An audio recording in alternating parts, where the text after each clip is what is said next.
से चल रही हूँ, जो शहीद हुआ जवान, लेकिन आज तक उस परिवार में मांगे पूरी नहीं हुई।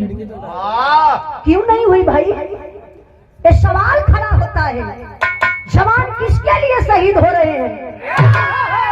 आपका भाई मारा जाता है, आपका बेटा मारा जाता है, नेता क्या करते हैं? पुष्प चढ़ा करके अपनी राजनीतिक मुद्दा अपना खड़ा कर लेते हैं। इसलिए हमारे गुरु जी माननीय प्यारे लाल कवि जी 4 लाइन भूमिका में बड़ा बढ़िया भाव लिखत हो, जो एक एक लाइन पर आप लोग गौर करे जाइए तो लाख लाख रुपए के शब्द है मास्टर साहब।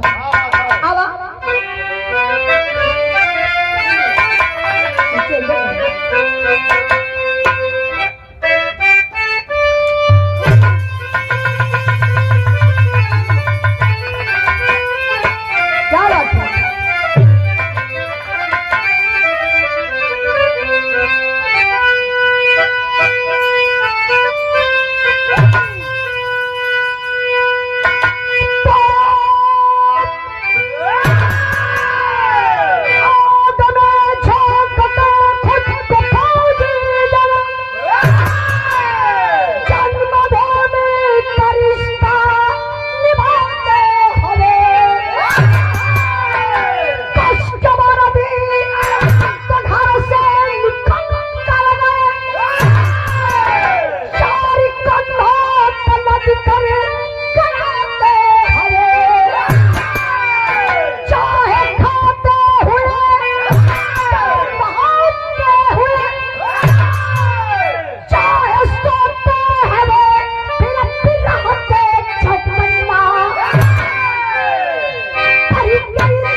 घरे सबका सवेरे पोता था खिलावे घर धान काटे धान पोता जाग गलो या 3 बजे जागल ना है, जाग जगह है ना। ये तो गलत करबा, जगह में खोल ले पतोहिया के वारियो बाहर भीतर से घुसुराई का करबा। बुढ़ौनो लोगन का गलती होले।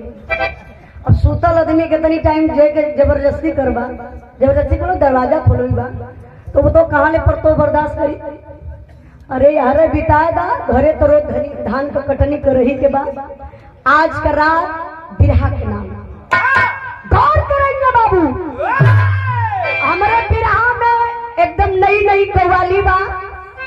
ए महफिल में अगर मुसलमान भाई लोग हुए तो बड़ा आनंद पाजिए मास्टर साहब। एक कव्वाली से कैसे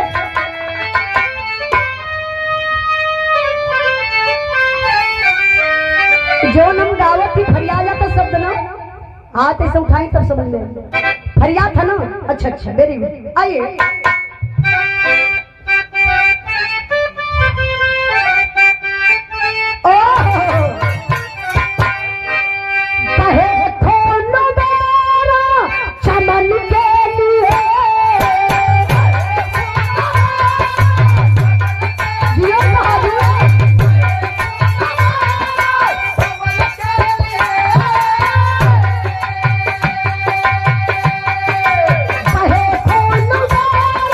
चमन के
बाबू एक बार दिल से शुरू से अंत तक बिरहा सुनेंगे तो कलेजा दहल जाएगा, कांप जाएगा।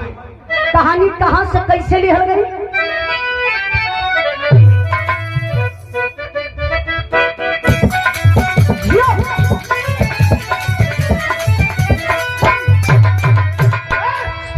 चंद पे चपीर लड़ने आता है, हाथी चंद पे चपीर लड़ने आता है, मौत शहरा अपने सीट पर सजाता है।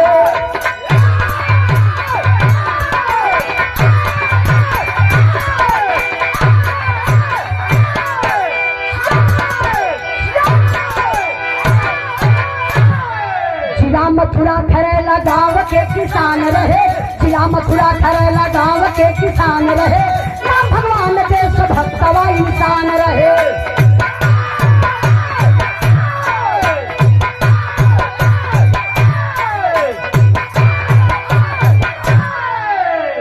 जियो बहादुर बड़ी मेहनत करत हुआ, बड़ी रियाज गौर करेंगे बाबू। कहानी कहां से लिखल गई? बहुत दूर का बात देखे, अपने ही उत्तर प्रदेश जिला मथुरा, जहां ए चाचा कैसन बिछवा में उठत बैठत हुआ बा वो उनके नशा धैले देखा ऐसा। नशा इतनी खराब चीज है। एगो बिरहा हम गौले हिला नशा पर जल्दी जल्दी रिलीज हुई हमारे ही चैनल पर उजाला यादव ऑफिशियल पर।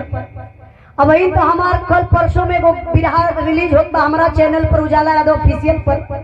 आप लोगों बिरहा के सुनल जाई, हास रस का बिरहा, बड़ी मजेदार बिरहा। लक्ष्मी की पूजाई दलिद्दर की पिटाई। लक्ष्मी पूजल जाली और दलिद्दर काहे पीटल जालन। अब वो बिरहा आप लोग सुनल जाई तब समझ में आई। तो चचा अलवा देखा तुमने तो गई बना ला भैया, कहा जरा सुरती का परिभाषा देखा नहीं के लगवा जात हो। मर्द अगर फ्रेश हो केवत हो, हाथ उतना धोले रहे तब वो रास्ते में मिल का भैया हो तो भैया। अच्छा बताओ, हाथ उतना धोले देखा ना उनका सफाई धीरे से निकाल के रगड़ के पीट के दे दिए खाली। मेहरारू अगर खाना बना के दे दहलस एगो इकड़ी अम्मा पड़ गई तो समझ लो कि वही दिन से मरद में हरा तू खट गया सुनते लगे। अच्छा ई तो सके बतौले हम। तो हर आजा खेदू बतौले नहीं, हम कहीं वो लोहरा बतौले नहीं, मेरे लोहरा की बत्ती याद है मुझे, पागल कहीं कर। तो देखिए बिरहा पर ध्यान दई बाबू, गईबन के ना पूरा ले लाना करे बात फूकी है। कहा जला थे कहावत कहल ये गांव में आप लोग कहला पुरनिया दादा लोग, राजा पिए गाजा तमाकू पिए चोर और सुरती खाला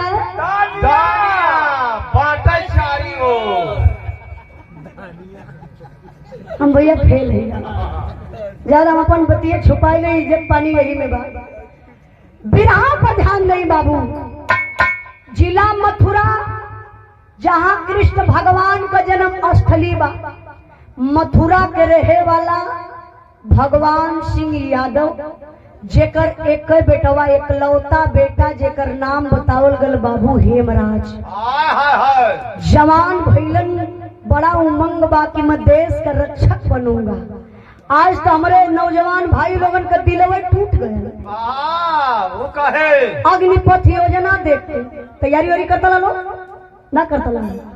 हाँ तो कुछ लोग कहना साला जब 4 साल को नौकरी करे के उससे अच्छा कि घरे 4 गो भैंस पालना बढ़िया से जीविका चल जाएगी। अब बड़ा उमंग बा मैं फौजी जवान बनूंगा, देश की रक्षा करूंगा। खुली भर्ती निकलल, हेमराज गईले भर्ती के लाइन में खड़ा भइले, फौजी जवान बन गए। देखा नसीब, अब फौजी जवान जब बन गए तो सीमा पर आना जाना लगल बा। वही टाइम में हमके लगत बा साल भर बीतल रहल। संजय का शादी एक गीता नाम के हेमराज का शादी एक गीता नाम के लड़की से भयल। और वही में अइला गैला में बाबू गीता बेचारी गर्भवती हो गई। भगवान एगो लड़का भी दे दिला। हाय हाय हाय। परिवार के लोग बड़े प्यार दुलार से बच्चा का नाम सोनू रखले बा। लेकिन होत का बा मास्टर साहब, गीत ही जब बदल गए।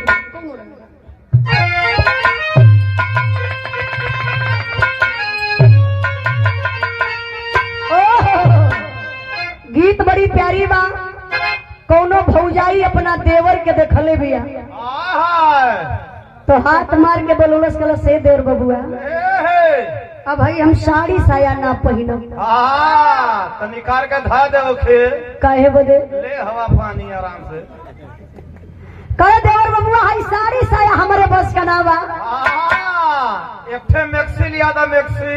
वो मैक्सी का करी भूसा ढोवे खाती। अरे मूर्ख राम।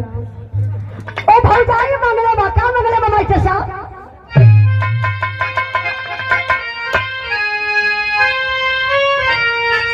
अरे हाथ जोड़ा पिनाते कोरे।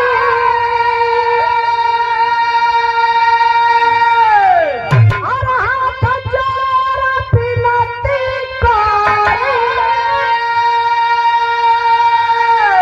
हम हो पार पार देवरू। हम का मंगाई हो देवा। हम का मंगाई हो देवा। सूट सालवार देवरू। मनोजिया ओए हंसर कितना लगता मनोजिया क्लियर क्या बात है।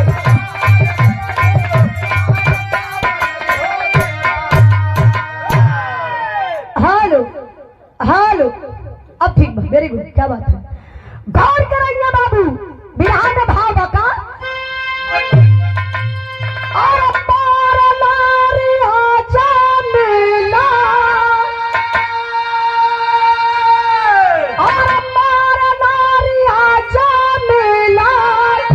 भारवा से छूट होगी पानल बहादुर बंदा।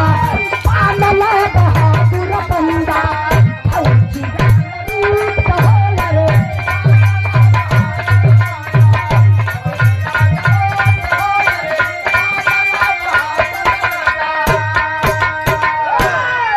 वाह! भैया बेसवा छोड़ दे ले बा। गौर करेंगे मेरे बाबू फौजी जवान ड्यूटी पर तैनात। ड्यूटिया कहाँ लगल बा जहाँ हिंदुस्तान पाकिस्तान का बॉर्डर बा। जो कटीला तार से बॉर्डर घेरा हुआ है बाबू। गौर करेंगे जनवरी का महीना था। चारों तरफ कुहरा रहले भैया। कुहरा आप लोग देखेला कि अगर हम यहाँ भी रहा गावत बनी तो आप लोग वही से हमके ना देख पैबा ना हम आप लोगन के देख पाई। मतलब चारों तरफ एकदम धुआं ही धुआं हो जाला। वही में भैया हो सर्च लाइट फेल हो गई कामे ना कैलस। हमारे हिंदुस्तान के फौजी नौजवान हेमराज और सुधाकर दोनों जवान सीमा के तरफ चलत हुआ। और तब तक पापी पाकिस्तानी हमारे हिंदुस्तान में कटीला तार काट करके प्रवेश कर जाते, मतलब घुस गए हिंदुस्तान में। और जो हिंदुस्तान के जवान है उनको पता नहीं है कि ये हमारे हिंदुस्तान में घुसपैठी प्रवेश किए हैं। तब ले गजब है भैया। गजब का होता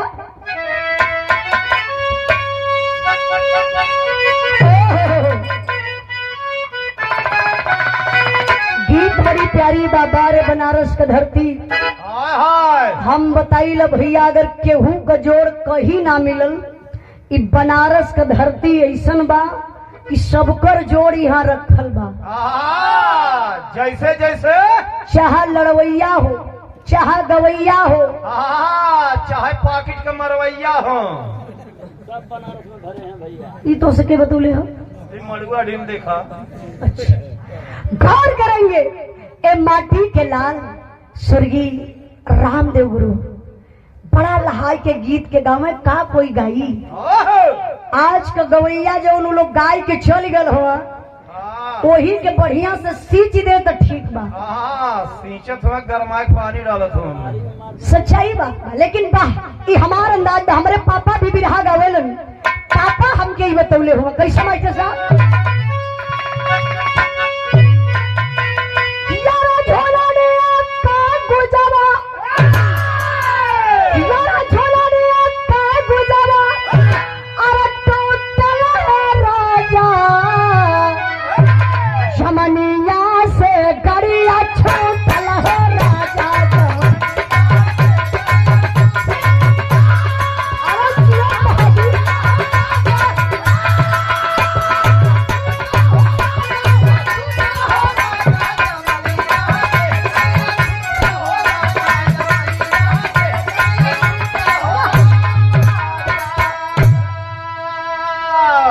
चचा का नाम पूछला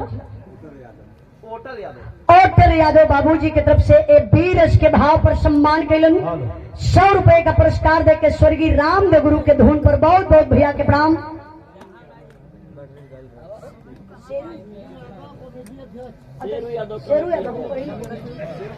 बड़े भैया शेरू यादव इस कमेटी के अध्यक्ष महोदय स्वर्गीय रामदेव गुरु के धुन पर खुश होकर के 100 रुपए का पुरस्कार देकर सम्मान किलन भैया के बहुत बहुत प्रणाम। चंद्रबली यादव जी की तरफ से 100 रुपए का पुरस्कार बहुत बहुत प्रणाम आशीर्वाद कचारी।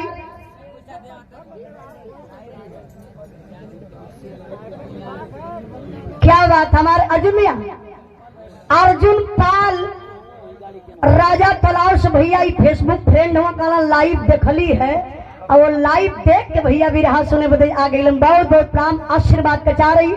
चचा 5 मिनट बैठा 5 मिनट ढेर ना आप लोगों का टाइम लो हम जाना थे ना कटिया कबेला है भाई लाल की तरफ से 100 रुपए का पुरस्कार बहुत बहुत प्रणाम आशीर्वाद कचा रही। बस 5 से 10 मिनट आप लोग बैठे रही विराह बहुत जल्दी खत्म कर देवे ऐसे कि आप लोगों के कटिया करे के बाद हमरो आज विराह बड़ा दूरे बा गौर करेंगे बाबू फौजी जवान कदम आगे बढ़े गजब न हो गल हो भैया जवानन के पता ना चलन अब पता जब ना चलत बा ये बाबू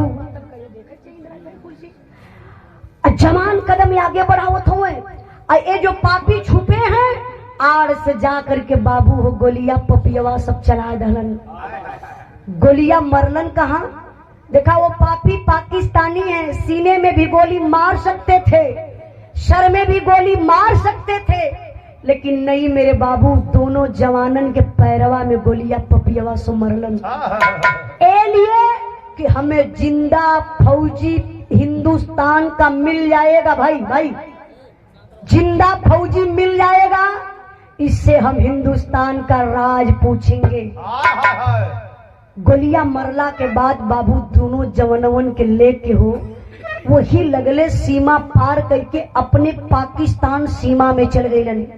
इतना ही नहीं मेरे बाबू आमने सामने 2 खंभा था एक खंभे में हेमराज को और दूसरे खंभे में सुधाकर को गटर के पपियवा से बांध दिला।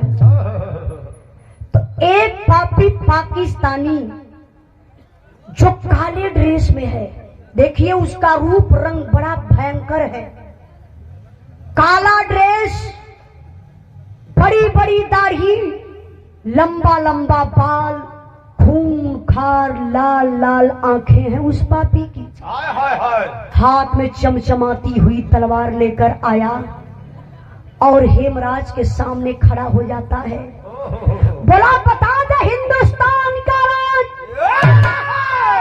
और बचा ले अपनी जान को। पारे हिंदुस्तान का फौजी जवान गरज कर बोला देखिए पैर में गोली लगी है लेकिन गरज कर बोला अरे दोगले की औलाद तुझे शर्म नहीं आ रही है हम उस देश के वासी हैं जिस देश में गंगा बहती है नहीं बताऊं मेरे साले हिंदुस्तान का राज जो करना सो कर ले मुझे कोई गम नहीं है मरने सीने का। का भैया बिरावा सुनत हुआ पूछी कहाँ पहुंचले हमारे बिराह अब इन से मतलब न रही सुन ला 10 मिनट सुन ला करे बाद फिर व्यवस्थित करिया सबकी कोई बात ना जब इतने बतिया कहलस पपियवा न कि बता दे हिंदुस्तान का राज बारे हिंदुस्तान का फौजी जवान गरज कर बोला, बोलो सरे साला मैं तुमसे हिंदुस्तान का राज पूछ रहा हूँ, साला तू मुझे हिंदुस्तान की गंगा दिखा रहा है रे? तू क्या गंगा दिखाएगा रे? मैं दिखा देता हूँ कि तेरे भारत की गंगा कैसे बहती है। खींच के तलवरिया भैया हो पपियवा चलौलस हेमराज का ये दहिनी बहिया काटी ललस, बहिया कट के छटक गई, जैसे टेबल का पानी बहला हो ऐसे बहिया से छर छर छर छर खून बहत बा। अब वो निर्दयी पापी का देखा कलश, देख ले साले देख देख, यही है तेरे हिंदुस्तान की गंगा। अगर तू बता दिया होता तो मैं तेरे साथ ऐसा कष्ट ही नहीं करता। अल्लाह के बाबू है तलवरिया हो, जब सुधाकर के तरफ चलल न, खंभा में बांधल शरीर कांप उठल, के अपने जान का माया ना बा। कहतो कि अवत बा पापी पहले भाग के काटी। सुधाकर कलन, अरे भैया मेरी भाग को मत काटना, मैं तुझे हिंदुस्तान का राज बता दूंगा। तब तक ये बतिया हेमराज सुन कि भाई तो गद्दार निकल गया, हिंदुस्तान को खतरे में डाल देगा। पारे हेमराज पैर में गोली लगी है, बाह कटी हुई है, गरज कर जवान बोला हिम्मत लग बना करके बोला, ना अरे नारे भाई नारे, सुधाकर तू पागल हो गया रे, तुझे झंडे तिरंगे की कसम, तुझे धरती माँ की कसम, सुधाकर तुझे तेरी वर्दी की कसम, एक भी हिंदुस्तान का राज मत बताना रे पगला, जान तो अकेली जाएगी, हिंदुस्तान और हिंदुस्तान के लोग तो सुरक्षित रहेंगे। मत बताना रे भाई मत बताना, हिंदुस्तान को खतरे में मत डालना। तबले ये पपियवा समझलस कि डेरात बा, दौड़ के गयल बस सुधाकर के ए मुहवा तर अपन कनवा लगा दिलस, कल जल्दी बोल हिंदुस्तान का राज बता, जल्दी बता। लेकिन बा है तो हिंदुस्तानी जवान, खूनवा उबल गए, लेकिन कर क्या सकेला, शरीरिया तो खंभा में बांधल बा। लेकिन बारे सुधाकर फौजी जवान खेखार के वो पपियवा के मुहवा पर ऐसे ठोकलन, ठोक के कला, देख ले पापी यही है मेरे हिंदुस्तान का राज, अब जो करना सो कर ले, मुझे जीने मरने का कोई गम नहीं है। कहलस पपियवा, अरे साला, उससे साला से पूछा तो हिंदुस्तान की गंगा दिखा रहा था, साला तुझसे पूछा, अरे मेरे मुंह पर थूक दिया रे, ले मेरे हाथ से गिफ्ट। पपियवा वही नशा में वही गुस्सा में भैया हो खींच के तलवरिया चलौलस, सुधाकर के ये गर्दनिये काटी लहलस एक बार में, जैसे फुटबॉल ऐसे पैरवा से लोग मारल मरलस, गर्दनिया होता ना दूर पर छटक गई। अल्लाह के तलवरिया आयल भैया हो, वही नशा में हेमराज कभी गर्दनों पापी काट लिया। इतना ही नहीं, वो कितना बड़ा निर्दयी पापी निकम्मा था, वही तलवरिया से दोनों जवनवन का बाबू पेटवा इसे चीर दहलस। पेट चिरला के बाद जो पेट का सारा सिस्टम है ना, निकाल के ओझड़ी का बोला सब सिस्टम निकाल कर फेंक दिया, पेटवा के खोखला बना दिला, खोखा दोनों जवानों का पेट बीच से चीर के और खाली करके बाबू एक भयंकर बम हेमराज के पेट में और एक भयंकर बम उस सुधाकर के पेट में पपियवा रख के और सिलाई करके वर्दी पहना के और रातों रात लसिया लियाई के हिंदुस्तान सीमा में पपियवा सब कही गई, गर्दन अपने पाकिस्तान सीमा में रख ले हुए। देखिए ये कोई काल्पनिक कहानी नहीं है, जो भाई बराबर न्यूज देखते होंगे आप लोगों को पता होगा। बिरहा जब खत्म हो जाई तो आप लोगन के अगर सच्चाई जाने के रही तो आप लोग नेट पे सर्च करके देख भी सकला कि हेमराज सुधाकर की गर्दन मिली कि नहीं मिली। अपने भारत के प्रधानमंत्री जी उस समय प्रधानमंत्री नहीं थे, लेकिन वादा किए थे कि 2 सर का बदला, आप लोग सुने होंगे, हर भाषण में बोलते थे कि 2 सर का बदला हम 10 साल पाकिस्तान से लाएंगे। अरे आप 10 सर क्या लाएंगे, 10-12 रोजे आ जाते। अभी वो दोनों जवानों के गर्दन का पता नहीं चल रहा है। लेकिन इधर देखिए, जब दोनों जवानन के पेट में भयंकर बम रख के वर्दी पहना के रातों रात लसिया के लिए आए के हिंदुस्तान के सीमा कोई झड़िया में सब रख दलन, ए लिए वो पापी सब बम रखे थे कि जो हिंदुस्तान के फौजी रहेंगे आएंगे उस लाश के साथ छेड़छाड़ करेंगे, विस्फोट हो जाएगा और जितने आसपास रहेंगे सारे फौजी जवान मारे जाएंगे। तो कई दिन बीत गया, कुछ पता नहीं चल रहा, सीमा पर खलबली मची हुई है कि 2 जवान सीमा से गायब हैं, कुछ पता नहीं चल रहा है कहाँ है। अब ड्यूटी पर ऑपरेशन जारी है, ड्यूटी पर फौजी जवान निकले हैं, तो कुछ फौजी जवानों की निगाह जब झाड़ी की तरफ गया तो थोड़ा सा ही पैर दिखाई दिया। तो एक जवान बोला, यार देखना इधर 2 भाई इधर कब से सोए हैं, क्यों सोए हैं? जा करके देखते हैं तो अवाक हो जाते हैं। थोड़ा सी करीब में गई, कला यार ये तो गर्दन का पता नहीं, पेट काफी ऊंचाई ले सुजा हुआ है, बांह कटी हुई है। दादी बैठ जाओ, बैठ बैठ।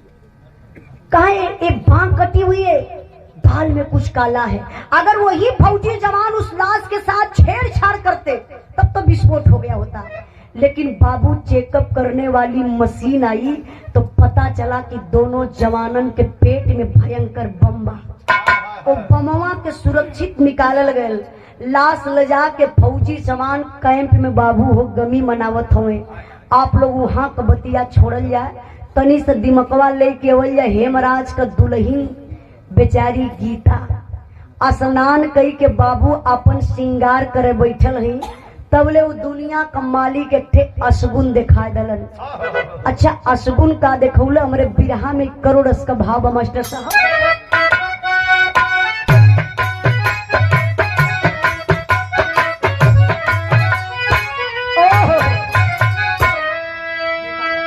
अरे गीता के हाथावा से गिरल डिबियावा हो, गीता के हाथावा से गिरल डिबियावा हो, गैला से नूरावती तार हो।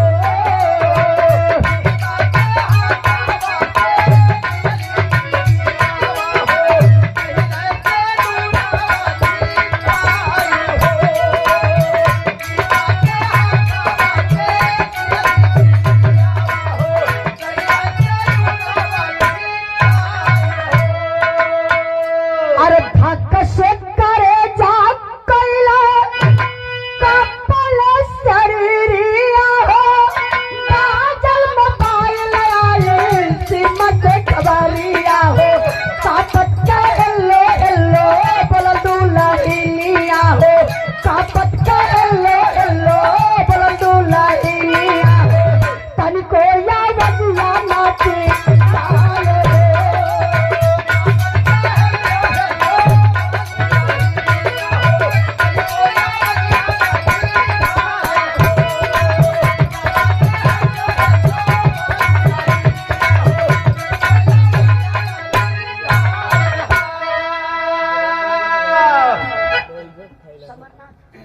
समरनाथ यादव जी बड़े भैया 1 करोड़ के भाव पर सम्मान के लिए 100 रुपए का पुरस्कार देके भैया के बहुत बहुत प्रणाम आशीर्वाद का जा रही। जरा गौर करेंगे मेरे बाबू बेचारी संतलाल अरका के धरती से बाबूजी की तरफ से 1 करोड़ के भाव पर 100 रुपए का पुरस्कार आपके चरणों में बहुत बहुत प्रणाम आशीर्वाद का जा रही। गौर करेंगे मेरे बाबू, बेचारी गीता स्नान कई के बरवा अपन चोटी करत है अंगनवा में बैठ के, मांग में ऐसे सिंदूर का डिबिया खोल के जयही बाबू सेनुरा मंगिया में लगावे गई हो। बारे दुनिया के मालिक अचानक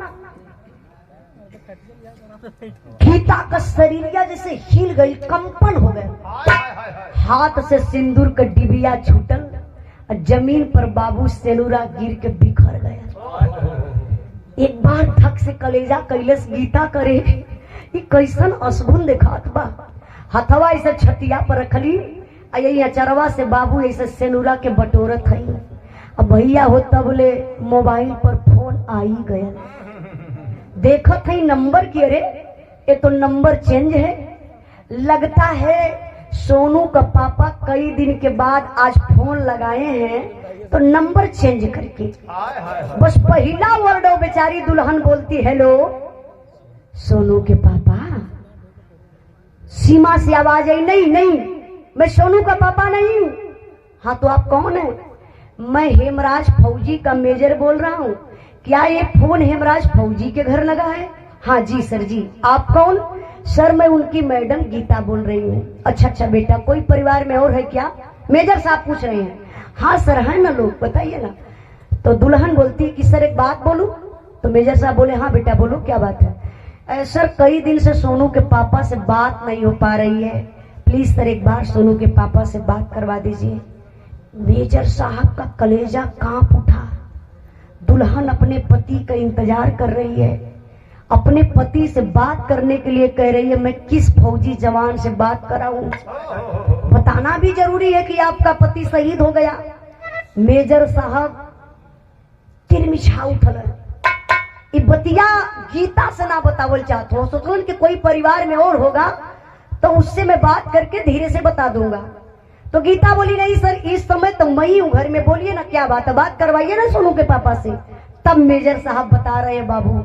अच्छा बतिया घुमाए के बतौलन कैसे मास्टर साहब?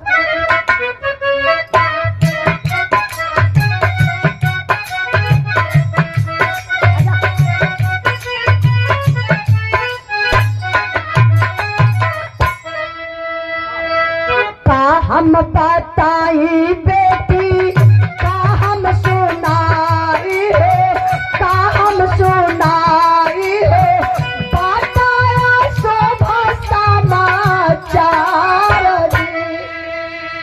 क्या सर क्या कह रहे हैं? अशुभ समाचार? नहीं मैं नहीं समझ रही हूँ सर, बोलिए ना। मैं तो आपसे कह रही हूँ कि आप सोनू के पापा से बात करवाइए। तो फिर मेजर साहब बोलते का बज्जर करे जा कल के सुनला खबरिया, रे सुनला खबरिया हो, लुट गइल दुनिया तो आरती। हथवा से फोनवा छुट के गिरल जमीनिया पर, गिरल जमीनिया पर, गीता रोवलिया सुंदर। माई बाबू पीटी पीटी रहवाला छतिया, रे रहवाला छतिया हो, बिगड़ल बूढ़ा की हमारा जी। गौर करेंगे मेरे बाबू, आप मुझसे व्यापारी चचा चौरा के धरती से पुनः दूसरा पुरस्कार देकर के सम्मान किए, 1 करोड़ इसके भाव पर 200 रुपए का पुरस्कार। आप दीनानाथ यादव, अच्छा हमारा अपन नाम बता दीजिए। विशाल भैया के पापा दीनानाथ यादव जो फौजी जवान है, मैं बहुत बहुत आपको प्रणाम करती हूँ। देखिए रियल के हीरो तो आप लोग होते हैं। कहाँ है पिताजी? अच्छा अच्छा, देखिए रियल के हीरो आप लोग होते हैं। फिल्म में रोल केहू कैले शहीद केहू हो जाई, सीमा पर केहू चल जाई, लेकिन जिगर चाहेला सीमा पे जाए बदे। मैं पिताजी को बहुत बहुत प्रणाम करती हूँ जो खतरे के खिलाड़ी होते हैं। अच्छा आप ओम प्रकाश यादव प्रधान जी की तरफ से 1 करोड़ के भाव पर 200 रुपए का पुरस्कार, बहुत बहुत प्रणाम। कन्हैया भैया, आप कन्हैया चचा अरका के धरती से सम्मान के लिए 101 रुपए का पुरस्कार देके 1 करोड़ के भाव पर बहुत बहुत प्रणाम। रमन यादव बाबूजी की तरफ से 100 रुपए का पुरस्कार, बाबूजी के चरणों में बहुत बहुत प्रणाम, आशीर्वाद का चाह रही। जरा आप लोग बिरहा पर ध्यान दीजिएगा बाबू। गीता बोली सर क्या कह रहे हैं? अशुभ अशुभ मैं नहीं समझ रही हूँ। बेटा अपने दिल को मना लो। इस दुनिया में तुम्हारा पति नहीं है, शहीद हो गया। बाप रे बप्पा, जैसे कटल पेड़ नियन हो। अरराय को ही अंगनवा में गीता गिरनी बेहोश। थाम का आवाज बहरे तक गई। बाबू बहरवा बरस करत रहले। भागल भागल अइला अंगनवा में देखना गीता, बगल में देखना मोबाइल। पिताजी मोबाइलिया उठाई कोई पे डांटे शुरू कैला। अच्छा डांटत कैसे के हुआ? अपने बेटा हेमराज के रे बेटा हेमराज तो के बार बार मना करीला कि गीता के फोन पे कुछ मत कहल कैनी। देख तू का कदले कि गिर के अंगना में रोवत बा गीता। उधर से सीमा से आवाज आई, नहीं पिताजी मैं हेमराज नहीं हूं, मैं हेमराज फौजी का मेजर बोल रहा हूं। तो पिताजी बोले हाँ जैन सर जैन। अरे सर बेटा से बात नहीं हो पा रही है, हम सोचे बेटा कई दिन के बाद फोन किया है, बताइए सर मेरे बेटे से बात हो जाएगी। मेजर साहब बोले नहीं सर, पिताजी नहीं, आपका बेटा हेमराज इस दुनिया में नहीं, शहीद हो गया। अरे बाप रे बप्पा, कैसे माई बाबू रह पइए। बाबू हो अंगना में सब गिर के रोवत बा। माई बाबू टोला परोसा में हल्ला हो गई कि हेमराज शहीद हो गया। आज टोला परोसा का मेहरारू जूट के बाबू एक सुहागन बेचारी के विधवा बनावल जाता। मांग का सेनुर धोवात बा बाबू हो, सारा सिंगार उतारल जात बा। कलाई का चूड़ी नाही फुटत रहल, ताजी चूड़ी रहल बाबू। दीवार में जबरदस्ती लड़ा लड़ा के चूड़ी फोड़ाई। सफेद साड़ी पहनाई गई। एक सुहागन के लोग विधवा बनाए दलस। यहाँ का बात आप लोग छोड़ी, तनी से दिमकवा ले चली जहां वो दोनों जवानन का लसिया कैंपवा में रखल बा। झंडा तिरंगा में लपेट के दोनों जवानन का लाश जब दोनों जवानन के घरे आई तब गजब हो गए। अच्छा गजब का होत बा, जरा गौर करेंगे बाबू। जगन्नाथ सेठ लालपुर के धरती से 1 करोड़ इसके भाव पर 200 रुपए का पुरस्कार आपके चरणों में बहुत बहुत प्रणाम। सोहन पहलवान तिवारीपुर के धरती से करोड़ इसके भाव पर सम्मान के लिए 100 रुपए का पुरस्कार देके बाबूजी के चरणों में बहुत बहुत प्रणाम, आशीर्वाद करके आ रही। गौर करेंगे मेरे बाबू, कहना है क्या?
घरे गई तो हेमराज का दुल्हन गीता जब ताबूत खोलायल बाबू तो लसिया के पहचानी न पावत है गीता। अच्छा काहे बदे? सर का पता नहीं है, यहाँ से बहिया कट गई बा, पता ना बाहे कर हाई पेटवा चीरल बा, कैसे पहचान हुई समझे में ना होत बा। गीता पागल हो गई।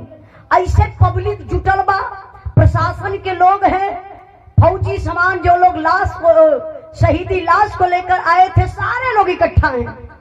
पूरी पब्लिकिया के चीरत फारत गीता वही घरवा में जात है। पब्लिक समझ गई कि दुल्हन पागल हो गई है। कुछ लोग तो अंदाज लगोना कि घरवा में जात लगत बा कि फसरी लगा के आत्महत्या कर ली, लेकिन गीता जब घरवा में गई तब तब मास्टर साहब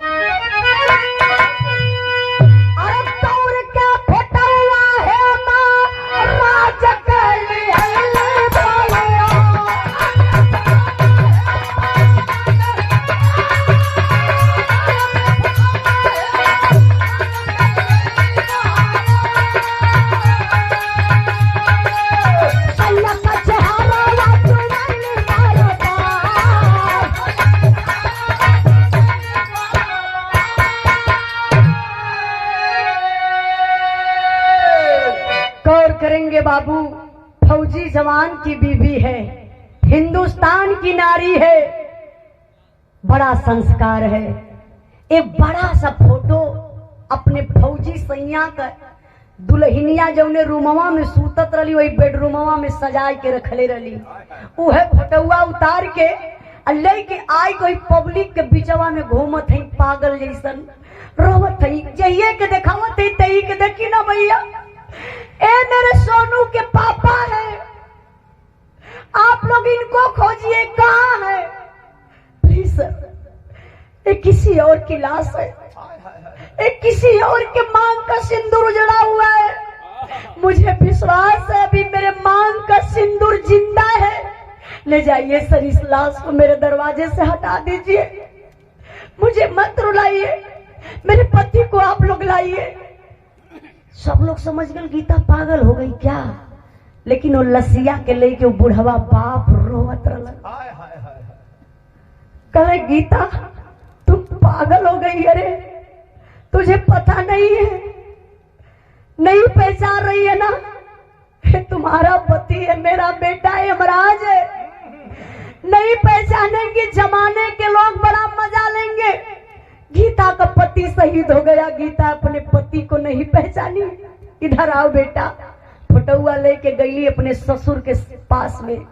कल देखिए ना बाबूजी क्या कह रहे हैं, कैसे मैं मानू, ये मेरे सोनू के पापा नहीं है, आप देखिए ना। वो फोटोआ के देखा होता है।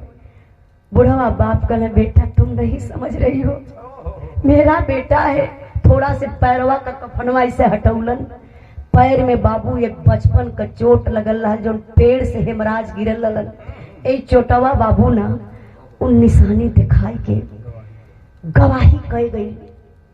गीता समझ गई, अरे ये तो मेरे पति के पैर में चोट कर ये दाग थी। पागल जैसे फोटो को फेंक करके वही लसिए पे गिरली, गीता बेहोश हो गई। सब समझ गए कि गीता की अब हालात बचने की नहीं है। एगो चदरा ओढ़ाई के लोग इतना दूर पर लेटा दलस, सुई दवाई होत बहो बाबू। तब ले बुढ़वा बाप लोग लाश के वो कफन में लपेटत हुआ अंतिम संस्कार करे बदे तो कंधा दिहला। आप लोग देखी ला जानी ला, जब कंधा देवे का बेला आई ना, बाप का कलेजवा फाट गल बाबू। बताया जाता है औलाद का गम औलाद को पानी बना देता, चाहे किसी का बेटा हो। दुनिया में आप लोग कहिला सबसे बड़ा बोझ होला, घर में बहन बिटिया सयान हो जाली, सर का बोझ बन जाली। लेकिन बिरहा के सुनने वाले बाबू, ये सबसे बड़ा बोझ नहीं है दुनिया में। मैं बताती हूँ, अगर दुनिया में सबसे बड़ा कोई बोझ है ना, तो एक पुरनिया बाप के कंधे पर जवान बेटवा का जनाजा। कौन बाप बर्दाश्त करी? आज बेटा अपने बुढ़वा बाप के कंधा दे तो बाप के आत्मा के शांति मिलत। आज जवान बेटवा के बुढ़वा बाप कैसे कंधा दे? ऐसे गमछा रहल पिताजी के कंधवा पर। सोचत हूँ अगर रोई दे कोई आंसू बूंद गिर जाई तो जमाना का लोग कही कि बाप कायर ए लिए बेटवा शहीद हो गया। ऐसे गमछवा उतार के मुहवा कैसे मुनत हुआ, हाथवा ऐसे कांपत हो। वही लसिया के देख के कलक करे बेटा हेमराज छोड़ दले बुढ़ाई का सहारा, बिना राम के कैसे मन मनाइब रे बेटा। अरे बिना राम के कैसे मन मनाइब रे बेटा। आज बोझ बुढ़ौती में कैसे तोर उठाइब रे बेटा। अरे लाल बुढ़ाई में कमरिए तोड़ डाला हो हीरा। इतना ही कही के बुढ़वा बाप वही तबूतवा पे गिरलन, बेहोश हो गए, सर में चोट लग गई। कोई नहीं रह गया परिवार में बाबू अंतिम संस्कार करने के लिए। आप लोग जैसे जो जनता गई थी पूरी पब्लिक के साथ, गांव के प्रधान जी, प्रशासन के लोग, सारे लोग ले जा करके बाबू अंतिम संस्कार तो कर देते हैं। लेकिन शोक संदेश हृदय से लेकर जनरल साहब आए हैं। दोनों परिवारों को आकर के दिल से धैर्य बधाए हैं। सच्चा सपूत जो देश का था वो वीर हिंद रखवाला था। एक ज्योति हमको दिखा गया वह भारत का रहने वाला था। हम कसम याद की खाते हैं, हम बदला शीघ्र चुकाएंगे। इस देश के वीर सपूतों पर फौजी वर्दी लहराएंगे। पिताजी जाना था जो वह चला गया, जाना था जिसको वह चला गया। मन में ना तनिक मलाल करो, सहयोग फौज का हम देंगे, मन को ना तनिक उदास करो। जनरल साहब अलन दुआर करे बदे तो कहत कहूँ कि पिताजी देखिए जो होना था हो गया, जाना आना तो लगा है, मैं आपके बेटा को तो वापस नहीं ला पाऊंगा, लेकिन पिताजी मैं आपके सामने मैं आपकी कसम खाता हूं, वादा करता हूं, जितने सारे गांव के बच्चे हैं ना सबको निःशुल्क भर्ती करवाऊंगा। देखो जेकर जवान बेटवा शहीद हो गए, बुढ़ौती का सहारा छूट गए, टूट गए, वो भर्ती लेके का करी। बुढ़वा बाप ऐसे हथवा जोड़ लेकिन साहब हमके अर्थी भर्ती ना चाहिए। कल पिताजी आप टेंशन मत लीजिए, जो रोड है ना उस रोड पर एक शानदार गेट बनेगा हेमराज के नाम से, और चौराहे पर हेमराज की एक मूर्ति हम लोग लगवाएंगे। पेट्रोल पंप का वादा करते हैं, गैस एजेंसी का वादा करते हैं, शहीदी राज की बात करते हैं। बुढ़वा बाप का शरीर कांपत हो, हथवा इसे जोड़ के कहला हे साहब ना हमके मूर्ति चाहिए, ना हमके गेट चाहिए, ना हमके पेट्रोल पंप चाहिए, न रुपया चाहिए, न पैसा चाहिए, न आरती चाहिए, न भर्ती चाहिए। जनरल साहब सोचे लगला यार आज के जमाने में दुनिया पैसे के पीछे भाग रही है। एक बुढ़ा पिता है जिसका सहारा टूट गया, बुढ़ाई का एक ही सहारा था, इकलौता बेटा था, रुपया पैसा नहीं चाहिए तो इसको चाहिए क्या। तो जनरल साहब सवाल करते पिताजी आपको रुपया पैसा कुछ भी नहीं चाहिए। नहीं नहीं नहीं साहब मुझे कुछ नहीं चाहिए, अगर देना है साहब ना तो एक चीज चाहिए, अगर दीजिए तो मैं मांग लूं। जनरल साहब हाँ बोले क्या चाहिए आपको, दिल खोल कर पिताजी बोलिए। जरा गौर करेंगे बिरहा के सुनने वाले भैया बाबू, वो बुढ़वा बाप का मांग का मांग बा मास्टर साहब। एक मिनट, आप समाजवादी पार्टी के नेता, सैनिक सभा जिला अध्यक्ष भदोही, आपके तरफ से 100 रुपए का पुरस्कार आपके चरणों में बहुत बहुत प्रणाम। तेरी बिरहा पर ध्यान दे बाबू, ओ बुढ़वा बाप का मांग बा का मास्टर साहब।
जोड़ के कहे साहब रुपया पैसा धन दौलत ना चाहिए, का हमारे बेटा का ताकत कमजोर रहा, हमारे लाल का गर्दन कटाई कुछ ना बोल पौलस, हमारे बेटा का बाह कटाई पेट चीर के बम रखल गल, हमारा लाल कुछ ना कह पौलस।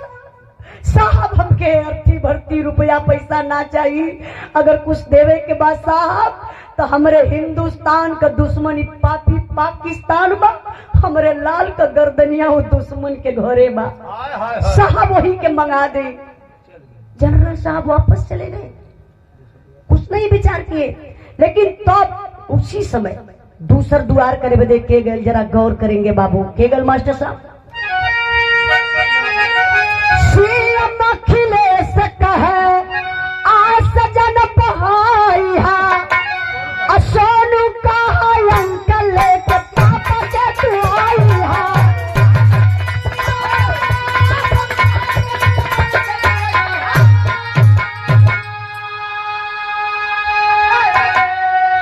अरे सुन के मुख्यमंत्री का पहला निरवा, साहब जल्दी से मंगा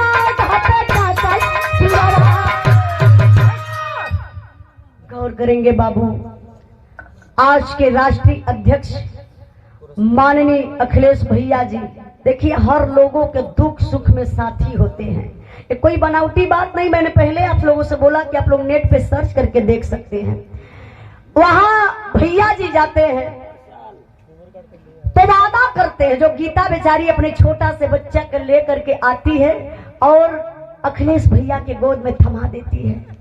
अखिलेश भैया उस बच्चे को बड़े प्यार से लेते हैं और आंख से आंसू चलाया, बोले देखो बहना तुम मेरी बहन हो, मैं तो आपके पति को वापस नहीं ला पाऊंगा, लेकिन मैं वादा करता हूं ये जो बेटा है ना, इस बेटा का धर्म का भाई मैं जरूर बनूंगा और इस बेटे के जितना भी खर्चा लगेगा पढ़ाई लिखाई का आजीवन में देता रहूंगा। आज भी अखिलेश भैया उस परिवार में जाते हैं साल भेंट करने के लिए मथुरा में। आप लोग सर्च कर लीजिएगा, नेट पे देख लीजिएगा। लेकिन मैं आप लोगों से बताना चाहती हूँ, बिरहा के सुनने वाले भैया बाबू, पहले ही बताई थी कि भर्ती होता है ना तो एक गरीब बाप का बेटा जो मुआवजा भी नहीं मिलता है, खतरे के खिलाड़ी आप लोग होते हैं। अगर आज देश सुरक्षित है ना, कोई नेता मंत्री विधायक की देन थोड़ी ना है, हमारे फौजी भाइयों की देन। अगर एक नेता यहाँ वाला रही है ना, हेलीकॉप्टर ऊपर रही, यहाँ सैनिक पुलिस कदम कदम पर लगल रही है। पहले जाई तो सैनिक, नेता का गाड़ी पीछे रही। अगर बम विस्फोट हो तो हमारे देश के जवान पहले मारे जाए, नेता सुरक्षित हो जाए, भले वो अंगूठा छापे न हो। ए लिए आप लोगों से मैं हाथ जोड़ के रिक्वेस्ट करो कि आप लोग नेता चुनिया तो ऐसा नेता चुना कि जो देश के अपने बचाए ले। देश बर्बाद होता कैसे बचेगा? अच्छा रतिया में तो भूकंप आलल, कुछ लोग जानत हुए भूकंप आलल भैया? जो 70 वाली मल्ले वो तो नहीं है जान पाए। नहीं, उस ऐसा नाल के लगल कि सबके वो झुमावत बा। प्राकृतिक के साथ भी खिलवाड़ हो रहा है, प्राकृतिक के साथ भी छेड़छाड़ हो रहा है। डेंगू बुखार ऐसा चलत बा कि जो ना आप लोग दादा लोगों से पूछा कि डेंगू बुखार का रहा पता है ना, लेकिन ऐसा चीज छोड़ा जात बा कि जौने से हमार गरीब मजदूर पहले मर जाए। कोरोना आलल है, बजाओ ताली बजाओ थाली से कोरोना भागी। भैया देखिए क्यों कोनो भी पार्टी सो, हम पार्टी कोनो तरफ से ना आइला, लेकिन ये सच्चाई है कि अगर आपको बुखार है वही कपड़े पे अगर थरिया पीटल जाए तो बताओ आपका बुखार भाग जाई? वायरस जब जाई तो दवाई से जाई, और वायरस आयल तो के मंगावल भी गया जनसंख्या मिटावे बदे, क्योंकि वादा किए थे। अब कौन वादा किए हम नहीं बताएंगे। एक बात याद आ गई, बता दे भैया। उस समय भाषण देते थे कि भाइयों बहनों, मैं आप लोगों से वादा करना चाहता हूं, इस देश से मैं गरीबी मिटाकर छोड़ूंगा। बाहर मोदी का पोती मिलावट कहो मुझे। भाइयों बहनों, मेरा क्या, मैं तो फकीर आदमी हूँ। देश बेचूंगा, झोला उठाऊंगा, निकल जाऊंगा। आप लोग चिंता मत करिए, बेटी बचाओ, बेटी पटाओ। नहीं यार, नहीं चचा, आप लोग देखले रहा भैया, सच्चाई बा कि झूठ हम बोलत ला। बेटी बचाओ बेटी पटाओ। अच्छा, जहाँ का राजा ऐसा बोले, अरे जबान कैसे फिसल जाएगी? तो ए लिए आप लोगों से हाथ जोड़ के मैं निवेदन करबे कि देखा बड़ा शक्तिशाली आप लोग हुआ, खाली अपन कीमत ना समझत हुआ। 5 किलो राशन पे बहक जात हुआ। अब तो हाल उनके पता है ना कि 5 किलो मिलत बा पिछवा। 5 कुंटल साढ़ खा जाते हैं। एक दिन अपने गुरुजी से पूछली, माननीय प्यारेलाल कबीर जी से। वो तो समय भाजपा ये हमें नहीं गुरुजी हर दल में, वो देखा उनकर मजबूरी है कि सबके लिख के देवे के हो, तो उनकर दुकान सार्वजनिक गौर करेंगे बाबू। तो हम कहली अच्छा गुरुजी एक बात बताओ। कहना हाँ बेटा बोला। हम कहली कि जैसे 5 किलो राशन जौन मिलत बा, ऐसे पब्लिक के का प्रभाव पड़ सकेला। कहा बेटा घबरा मत, एनाओं को गोड़वा नीचवा से काटल जात। हम कहली कैसे।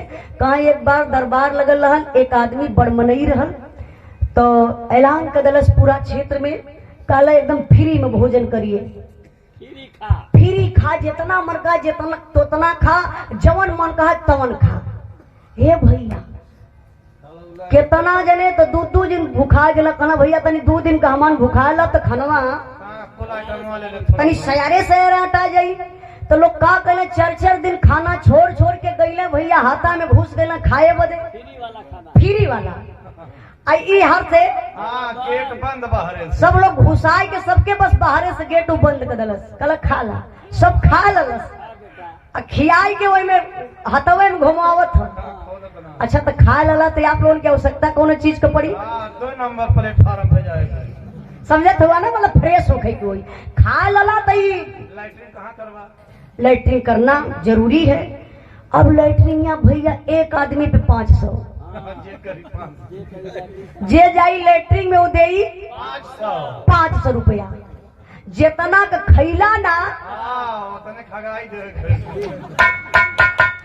जितना का खैला ना खैले हम के लगा था कि मुश्किल से 100 रुपया का, लेकिन 500 रुपया का लोग लैट्रिन कह के तब बहरे। तो यह सरकार हो, जाल फेंको, राजनीति जानत हो का अंग्रेजन वाली अपनावल जाती हो, फूट डालो राज करो। हर बिरादरिये में तो पार्टी बनत है। इसमें पियर का काका हेरायल अरे बड़ा फौकत रहा। तो ए लिए आप लोगों से कहावत बनी कि आप लोग बड़े शक्तिशाली हैं, आप लोग बड़े महान हैं, बस खाली बहक जला 2000 में बहक गईला। अरे 2000 से जीवन पार हुई। आप शिक्षा की बात करिए, मुफ्त में शिक्षा दिलाइए, दवा पर बात करिए। हमारे भाई कितने लोग देखिए दवा के बगैर मर रहे हैं, जो जीएसटी लग गई है, किताब पर जीएसटी, कॉपी पर जीएसटी, आखिर क्यों। अब सुतला हो जीएसटी जल्दी लगे वाले केकरे सुतले पर मरद में हरल कट्ठा न सुतपा काहे लड़का कम है यार। इकुल बतिया तो के बतावे ला की। अरे हम तारे गुरुजी संगवा कभी कभी बैठे सच्चाई है भैया। आप लोग बुरा मत बनिया। जब प्रधनिया चलल लिए ना तो सरकार के आदेश रहा कि भैया जकर 2 लड़का रही है वह प्रधानी लड़ी, अजय करे अक्को न रही है, देश के राजा रहे। तो यह बात है भैया, कभी इहो लग जाए जीएसटी। ते लिए आप लोगों से हाथ जोड़ के बार बार निवेदन कैली, बार बार करत बनी। एक कीमत समझा, 1 वोट का बहुत बड़ी कीमत होली। 1 वोट से आप राजा बदल सकते हैं। तो हमारे बिरहा का आखिरी लाइन बा, आखिरी कहना बा मास्टर साहब।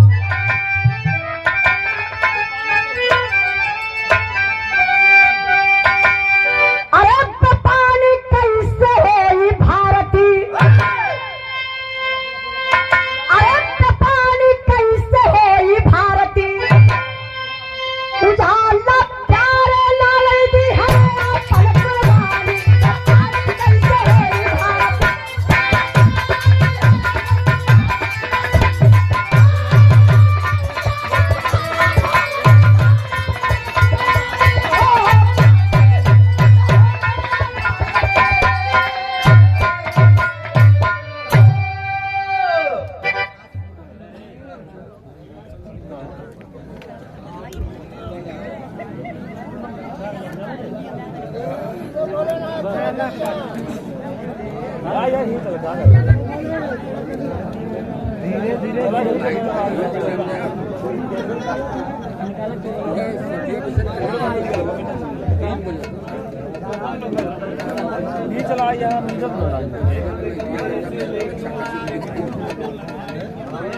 अब आधा घंटा और हुए बस।